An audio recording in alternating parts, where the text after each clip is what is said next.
Hola a todos, profesor y compañeros. Este video tiene un fin educativo, va a ser la revisión, la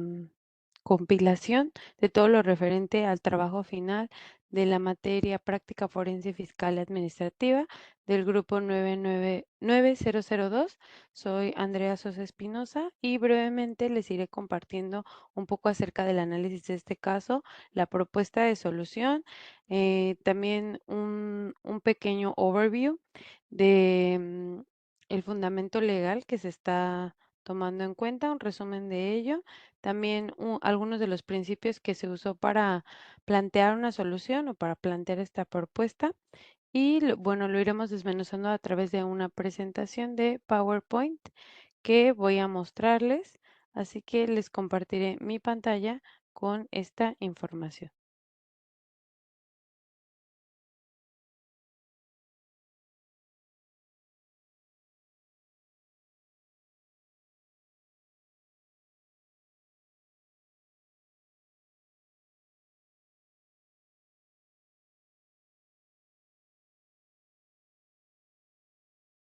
Muy bien, pues como les decía, esto más que nada tiene este fin educativo de presentar este trabajo final que compila dos partes muy importantes, no solo el ámbito fiscal y administrativo, sino también el referente a un trabajo previo eh,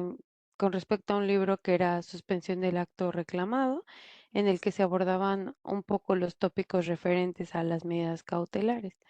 Entonces, bueno, pues lo que estaríamos revisando sería una introducción del trabajo final, el caso práctico que se propuso, los fundamentos legales, la propuesta de solución y la medida cautelar en sí. Muy bien, pues como una introducción, como ya mencionaba, este trabajo justamente compila o hace la unión de estas dos partes, no solo lo fiscal y lo administrativo, sino otros medios que se han ido revisando. Durante el curso hemos también estado checando distintas leyes, incluso la de amparo, no solo leyes que van del todo administrativas. Sin embargo, bueno, pues sabemos que dentro de cada uno de los procesos de las distintas ramas del derecho, pues es muy importante tener en cuenta esta cuestión administrativa en general, debido a ciertos procedimientos que se deben de seguir. Para este caso específico, bueno, se está hablando de un acuerdo y pues vamos a irlo desmenuzando. Muy bien. Como se mencionaba, el caso hace referencia a un acuerdo emitido por el Poder Ejecutivo a través de la Secretaría de Energía y este acuerdo establece las tarifas para la prestación de los servicios de evaluación de la conformidad que realizan las unidades de verificación de instalaciones eléctricas y o las unidades de inspección de instalaciones eléctricas que pues son organismos de evaluación de la conformidad en materia de instalaciones eléctricas. Básicamente, el acuerdo está sellado por el Poder Ejecutivo, fue emitido en el Diario Oficial y a través de la ingeniera Norma Rocío Nale García y con fundamento en diversos artículos, siendo el más importante o el más relevante el 25 de la Constitución Política de los Estados Unidos Mexicanos, se considera bajo esta facultad que en la cual se le otorga al Estado las atribuciones para planear, conducir y orientar actividades productivas, así como llevar a cabo la regulación y el fomento de actividades que demanda el interés general, y a través de ello también alentar y proteger la actividad económica de los particulares y proveerle las condiciones apropiadas al sector privado y en aras de seguir con el Plan Nacional de Desarrollo de 2019 a 2024, específicamente en el numeral de economía, bueno, encuentra como una tarea central o un eje de este acuerdo, impulsar la reactivación económica y fortalecer el mercado interno mediante la creación de diversos empleos, mediante alentar la inversión privada, tanto nacional como extranjera, y a través de eso, bueno, o más bien para apoyar y sustentar esta parte, tener ciertos parámetros, límites y ser extremadamente cuidadoso de las prácticas que se fomentan en la industria con la finalidad de no lesionar ni los derechos de los consumidores ni de los trabajadores o de los particulares. Lo que se busca es no tener ningún perjuicio al público en general y continuar protegiendo este desarrollo. Y es por eso que la Secretaría de Energía, como encargada de regular, supervisar y ejecutar los procesos de estandarización y normalización en materia de seguridad de instalaciones, bueno, pues está facultada para la evaluación de la conformidad de ciertas normas, entre ellas la NOM 001 CD 2012, que refiere únicamente a instalaciones eléctricas y su utilización, en este caso es citada, y a través de esto y de esta publicación del Diario Oficial de la Federación, lo que se busca es el objetivo de establecer las especificaciones y lineamientos técnicos que deben satisfacer las instalaciones destinadas a todo tipo de utilización de energía eléctrica a fin de que se ofrezcan las condiciones adecuadas tanto de seguridad para las personas como a futuro para una inspección o en las unidades de verificación. Y con respecto a esto, bueno, el acuerdo determina otra especie de tópicos como la concentración pública para la verificación, el suministro de energía de acorde a los distintos tipos de inmuebles o bien lo que los solicitantes del servicio van a requerir o los tipos de cancelación o sustituciones que existan por medio del suministrador. Y así también, bueno, habla un poco acerca de la Red Nacional de Transmisión, las redes generales de distribución y los diversos dictámenes de verificación que se requieren aprobados por la Secretaría de Energía. Esto, pues, es a grandes rasgos lo que busca, pero la parte central de este acuerdo sería, bueno, y lo que da pie al caso práctico es también que se adjunta la documentación de las tarifas y precios que se aplicarán en la prestación de los servicios, así como la metodología utilizada para determinarlos bajo lo que ellos llaman un procedimiento transparente basado en costos. Y esta metodología, bueno, lo que busca es llevar a cabo la evaluación de la conformidad concorde a las normas oficiales mexicanas, conforme a normas internacionales y a distintos tipos de reglamentos técnicos de los cuales en realidad no se hace tanta mención, pero sí se habla de la disposición que se observa en las distintas unidades de verificación, en los organismos de evaluación de conformidad y más adelante a partir de subrayar que la Secretaría de Energía está facultada para esta determinación de tarifas, eh, también hace referencia pues a algunos sustentos que se tienen como que se consideran los costos en los que los organismos tienen que incurrir para brindar los servicios, los gastos de administración y en general cargos de carácter general, pero pues también un poco acerca de los marcos de utilidades, dando esto como resultado un único punto en el que se dan a conocer las tarifas máximas en moneda nacional que deben aplicar todas las unidades de verificación eléctricas o de inspección o bien de inspección de instalaciones eléctricas. En ellos se despliega un tabulador en el que tenemos el tipo de lugar y la tarifa que estaría aplicando para cada uno de ellos. Solo por mencionar algunos lugares referentes a esto y que nos pueden ser de utilidad para la propuesta, son albercas públicas, albergues, asilos, todo tipo de auditorios, baños públicos, centros y plazas comerciales, centros deportivos, centros de convenciones y de conferencias, centros nocturnos, distintos tipos de inmuebles dedicados a distintos tipos de tareas o de funciones, desde estadios hasta funerarias, gimnasios, museos, salones de eventos, todo tipo de inmuebles, casa habitación, de áreas clasificadas y de comercios están tabuladas dentro de este acuerdo. Y bueno, lo que se busca es que entre en vigor a partir de cierta fecha y que las tarifas que son contenidas dentro del acuerdo sean de observancia obligatoria y general a partir de pues la entrada en vigor y de la misma forma que se sancione la violación o los incumplimientos referentes a esto. Bueno, todo firmado el 2 de septiembre de 2022. Básicamente, este es el caso práctico, el documento que se anexa para empezar a trabajar acerca de una demanda impugnando el acuerdo que establece dichas tarifas para la prestación de los servicios de evaluación de la conformidad que realizan las unidades de verificación de instalaciones eléctricas o de inspección, como mencionábamos. Y bueno, eso va a ir un poco más referente a la propuesta que se hace, pero por ahora vamos a ver un poco acerca de los fundamentos legales que se ven involucrados en esta parte. Como, como un pequeño vistazo a todo lo que tiene que ver con la norma oficial mexicana, en el acuerdo se hace referencia a la NOM 001 CD 2012 que es específicamente para instalaciones eléctricas y ahí justamente lo que se busca es que vaya en conformidad con la Ley Federal sobre Metrología y Normalización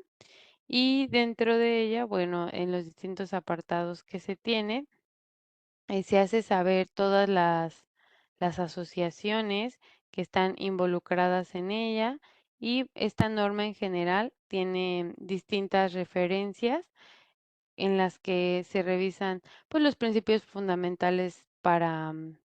todo este rubro de la electricidad, como la protección para la seguridad, el diseño, la selección del equipo técnico, la construcción, pruebas iniciales, compatibilidad y ciertas especificaciones de todo tipo de equipo que se usa para este tipo de instalaciones. Entonces, ese es el fundamento que podría ser un poco teórico, no precisamente legal en el aspecto de que se siga dentro de una jurisdicción. Sin embargo, es importante remarcar el índole legal que hay en todo tipo de reglamentos y por qué se debe seguir, pues quizá bajo una doctrina un poco ortodoxa y sobre todo porque en este caso, aparte de estar hablando de violar ciertos preceptos o derechos, estaremos hablando también de daños directos a, pues, a la salud o de riesgos personales. Otro, otro punto aquí muy importante que se habla es el artículo 25 de la Constitución Política de los Estados Unidos Mexicanos, que es donde se establecen, pues,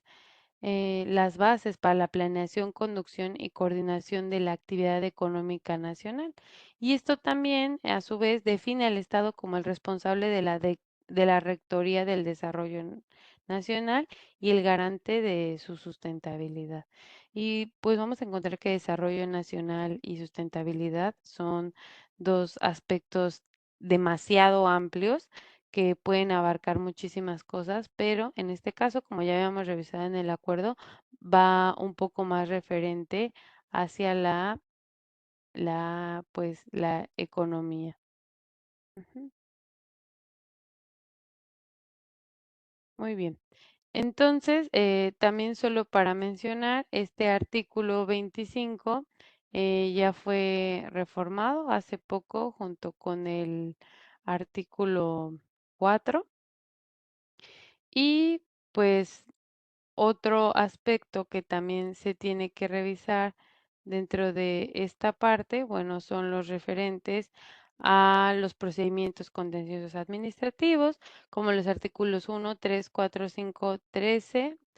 fracción 1, apartado B, 14 y 15, y otros aplicables que tienen que ver un poco más con el procedimiento en sí.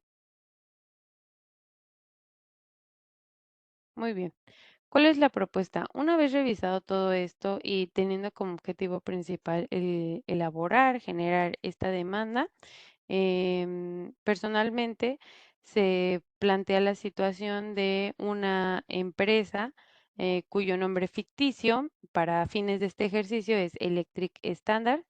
se encuentra demandando ante los magistrados que integran la Sala Regional Metropolitana de la Ciudad de México del Tribunal Federal de Justicia Administrativa, en turno obviamente, estaré demandando a la ingeniera Norma Rocío Nale García, secretaria de Energía. Esto a través del conducto, para este caso, para fines del ejercicio, de mi conducto como apoderada legal de la empresa y bueno, lo que se estaría buscando es que se impugne la resolución del acuerdo publicado en el Diario Oficial de la Federación el 5 de septiembre de 2022, donde se establecen las tarifas aplicables a los servicios de evaluación de la conformidad llevado a cabo por este tipo de unidades. Dentro de los hechos, para este caso específico, estaríamos pues hablando acerca de qué es Electric Standard primero. En este caso sería una unidad de verificación de instalaciones eléctricas que ha estado brindando servicios de todo tipo de evaluación en el ámbito eléctrico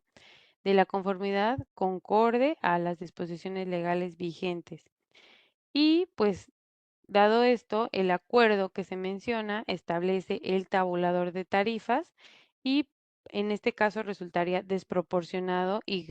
gravoso para empresas de menor tamaño, como lo es el caso de Electric Standard, ya que dichas tarifas son inadecuadas y no reflejan la realidad de los costos de los servicios de evaluación de la conformidad en su materia, que son las instalaciones eléctricas. Y entonces el acuerdo al imponer tarifas mínimas para empresas más grandes genera una competencia desleal y dificulta la capacidad de Electric Standards para competir en el mercado y esto por consecuencia afecta gravemente sus intereses comerciales y su viabilidad económica. Entonces, esta falta de proporcionalidad en las tarifas genera también un trato discriminatorio hacia este tipo de empresas como Eléctrica Estándar y otras unidades de verificación que comparten características, ya que, ya que bueno, pues estaríamos viendo que se depreciaría o se haría a un lado justamente por esta falta de competitividad y eso contraviene los principios de libre competencia y equidad establecidos en la legislación. Los conceptos que se estarían impugnando en este caso, bueno, primero que nada sería el acuerdo que establece las tarifas para la prestación de este tipo de servicios, fundamentado en el artículo 25, que aunque ya vimos que prevé ciertas capacidades para el Estado, también está regido bajo los criterios de equidad social, productividad y sustentabilidad. Entonces, su función es alentar, facilitar la organización y facilitar la expansión de la actividad económica del sector social. Busca proteger la actividad de los particulares y proveer de las condiciones adecuadas. Entonces, su finalidad va a ser esa. Sin embargo, a través del empleo de esta facultad, lo que se está haciendo es motivar la desviación y el abuso de poder, ya que para el acuerdo la finalidad real es beneficiar a determinadas empresas o determinados sectores en lugar de cumplir con el objetivo legítimo de regular las tarifas de evaluación. Eso es lo que estaría alegando en este caso Electric Standard.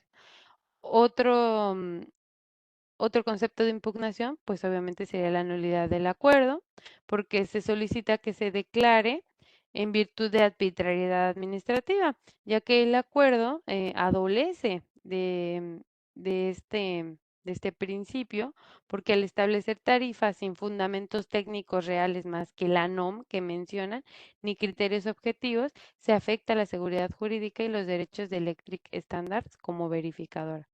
Y hay un tercer concepto que sería la adecuación del tabulador de tarifas. ¿Por qué? Pues porque se requiere que se ordene realizar la adecuación de manera que se reflejen costos reales y sean proporcionados a la actividad y características no solo de Electric Standard, sino de cualquier otro tipo de empresa, donde se garanticen condiciones equitativas y competitivas en el mercado para todo tipo de situaciones. Y los resultados de esta aplicación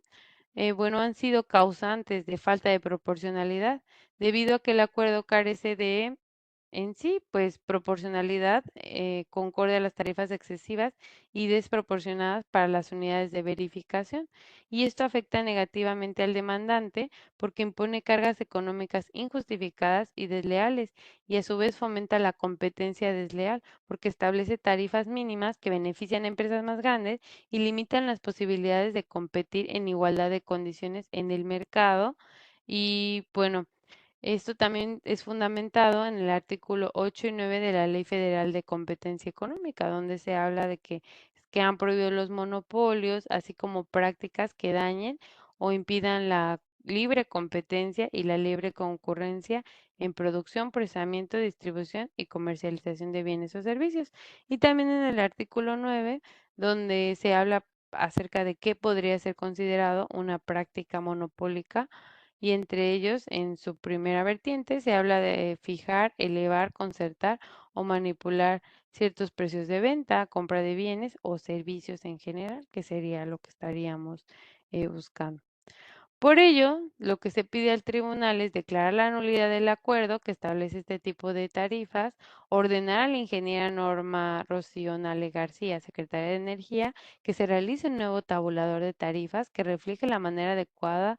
de los costos reales y que vaya conforme a los principios de proporcionalidad y equidad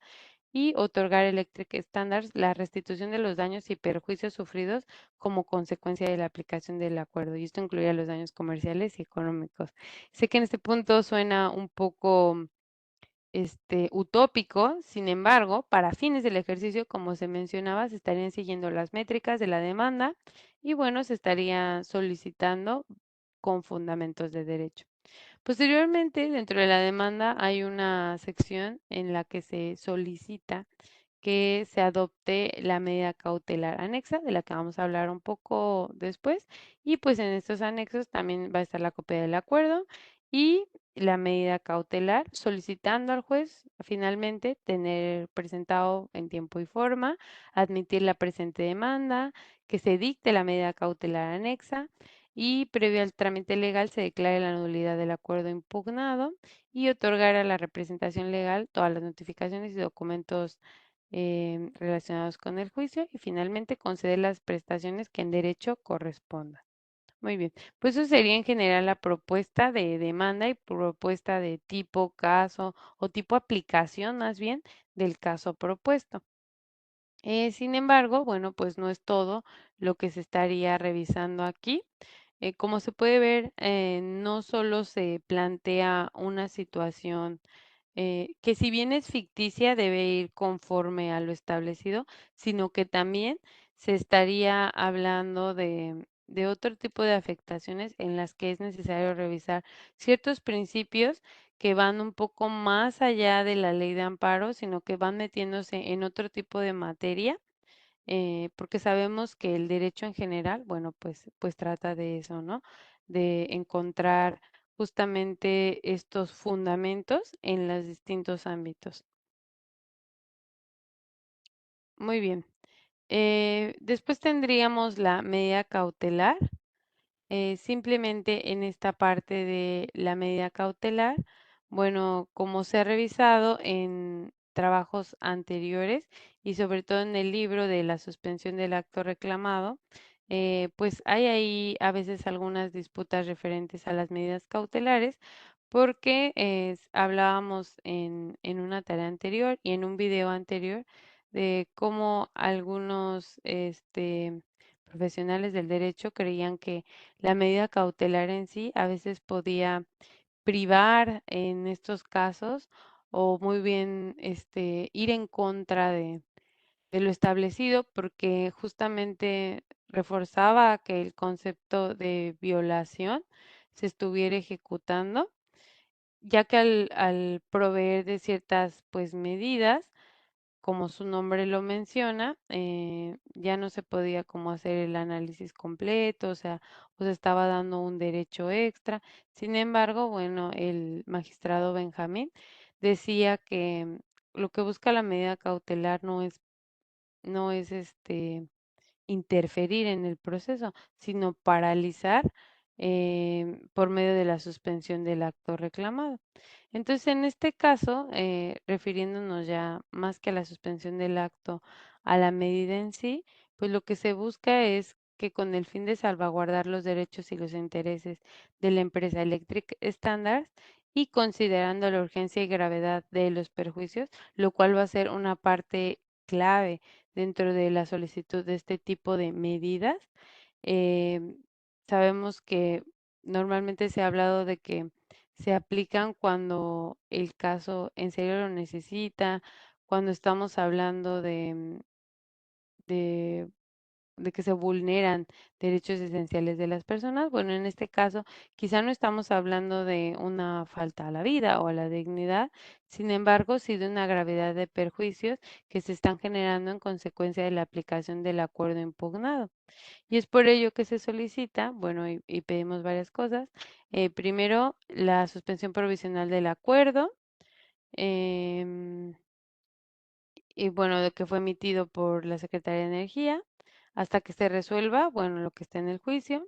Segundo, la prohibición de imponer multas o sanciones, como vemos en el acuerdo, es lo que se faculta también y es lo que se pide, que se abstenga de imponer multas, sanciones o cualquier medida punitiva en contra de la empresa por no acatar las tarifas que establecen en el acuerdo. Tercero, información y publicidad de la medida cautelar, o sea que se informe y notifique a todos los organismos y entidades, así como a los potenciales usuarios de la empresa acerca de la suspensión provisional del acuerdo y en lo que respecta a Electric Standards a fin de evitar perjuicios adicionales y que se garantice el cumplimiento de esta medida. Y cuarto, la designación de un bidder. En este caso, el bidder lo que va a hacer es un inspector o, bueno, la palabra vidor en sí es alguien que observa con detenimiento y controla lo que hacen las otras personas, pero a grandes rasgos es aquel que se dedica a observar, registrar o controlar ciertas acciones de ciertas personas. En este caso queda un poco más con el ámbito legal y con el ámbito también de esta regulación. Bueno, estaríamos hablando de la designación de un vidor independiente, imparcial y técnico para que supervise el cumplimiento de la medida cautelar y el respeto a los derechos de Electric Standard y también que emita informes periódicos al tribunal sobre su actuación. Y esto se fundamentaría bajo ciertos argumentos o principios entre los cuales, bueno, encontraríamos primero el peligro en la demora, porque sabemos que bueno, en lo que se impugna este acuerdo se van a ocasionar daños irreparables e irreversibles contra Electric Standard, donde se afecta su actividad comercial, su reputación, su viabilidad económica. Básicamente la hace inoperante y por eso es urgente que pues se aplique la verosimilitud del derecho, ya que existe una apariencia de buen derecho en la demanda interpuesta porque el acuerdo impugnado establece tarifas desproporcionadas que perjudican Electric Standards y a su vez, bueno, esto es porque le imponen costos excesivos y limitan su capacidad competitiva. La ausencia de perjuicio para terceros. Esto quiere decir que la adopción de la medida cautelar no ocasionará perjuicio a terceros, únicamente busca asegurar que Electric Standard pueda continuar prestando sus servicios sin verse afectada por las tarifas tan injustas y los intereses de la justicia, ya que la medida también busca restablecer el equilibrio y la igualdad de condiciones en el mercado, así como proteger los derechos constitucionales de Electric Standard evitando el daño irreparable que podría ocasionarse. Y bueno, eso es lo que se pide, que se adopte de manera inmediata y que se notifique a la ingeniera Norma Rocío. Bueno, ya solo como una nota final y a manera de conclusión de este trabajo, hay algunos puntos que me gustaría resaltar. Como ya había mencionado durante el video, sé que el caso en sí es aplicable de muchas formas. Eh, por ejemplo, estaba la vertiente de ser un centro en especial que está alegando la aplicación de las tarifas. Sin embargo, para esta propuesta de solución me pareció viable ir por esta parte de impugnar el acuerdo en sí a través de esta empresa ficticia, que si bien yo sé que los principios y lo que se alega no es del todo urgente con respecto a la vida, sí sabemos que el ámbito económico para una empresa y y en general para sus fines, bueno, de él dependen muchísimas otras personas. Entonces, aunque si bien comparado con el contexto que se tenía previamente de las suspensiones del acto reclamado y de medidas cautelares que tenían un poco más que ver con lo que se hablaba acerca de la protección a la vida, la dignidad de las personas, siento que en este aspecto que es un poco económico a veces se ve de una manera más fría. Sin embargo, sabemos que como profesionales del derecho, todo tipo de ámbito va a tener una relevancia directa y cada caso debe ser tratado con la seriedad y fundamentado y explorado y analizado como cualquier otro. O sea, todos tienen la misma relevancia y es por ello que a pesar de que parece ser un caso en el que lo que se alega podría ser un poco superficial, sabemos que para un cliente, bueno, esto es básico, es necesario y se debe exigir con la misma seriedad. Entonces es algo que noto en en mi propuesta de solución, que me gustaría remarcar aquí a manera de conclusión también. Y bueno, algo más a mencionar, pues es claro que las partes de la demanda son muy importantes en este punto, pero también el conocer los distintos medios y las distintas medidas que se pueden adoptar para los casos que vamos a ir llevando. Finalmente, me gustaría agregar que en general, como ejercicio, resulta interesante poder abordar este tipo de acuerdos desde distintas perspectivas. Yo sé que este trabajo va a formar parte también de un foro colectivo en el que podré tener la oportunidad de darle un vistazo a las aportaciones de mis compañeros. Y en realidad me resulta de gran interés conocer cada una de sus propuestas, ver cómo a través de sus distintos mindsets ellos pueden abordar estas situaciones, porque eso nutre a los estudiantes, conocer las distintas opiniones. Y bueno, finalmente ya para concluir, no conocía mucho al respecto de este ámbito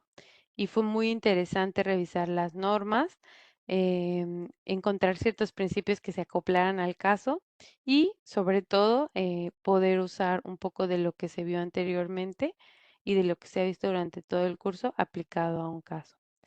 Entonces, eso sería todo con mi aportación para este foro y para este trabajo final. Muchas gracias.